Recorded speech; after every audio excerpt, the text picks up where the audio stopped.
عزیزان محترم، ملا کمال رحمت الله علیه رحمتا واسعتا شخصیتی انتها که نیازی نه به معرفی دارید، نه نیازی به ذکر فضائل و خصائل و شمائل و مسائلی دارید. در جامعه بلوچستان هر کسی که از ذره سری به تنی ارزید این واجه جا کارید. اثرات مثبتی واجهی دیدتگن، کارهای مفیدی واجهی دیدتگن که چقدر از فتنه ها این واجه واپینتر. چه انسانهایی که شاید احتمال داشته برای دار بروند این واجه باعث بوده که الله تبارک و تعالی آیان نجات بدن، چه بسیار خونهایی که احتمال داشته ریچک ببن الله تبارک و تعالی به وسیله آیی جلو گرفته انتایا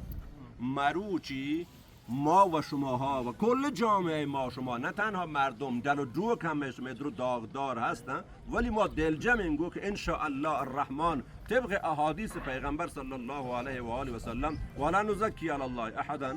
نحسبه کذا والله حسیبه، واجه فرمایند که اگر یکی جنازه سرا 40 نفر نماز بدن ته ان شاء الله که الله آیه بهشت با. واجه فرمایند که اگر 3 صف آیا نماز بدن شما گواهی بدهید که آیه بهشتی هست. امام مالک رحمت الله علیه هر چقدر تعداد افراد کمتر بودن کم بودن واجه 3 صف بودن تا شامل حال این حدیث ببن. این جمعیت انبوه که یه تنگو برای این نماز جنازه ها و کل جامعه این تا یا مروچی من و شما ادن نشته این تو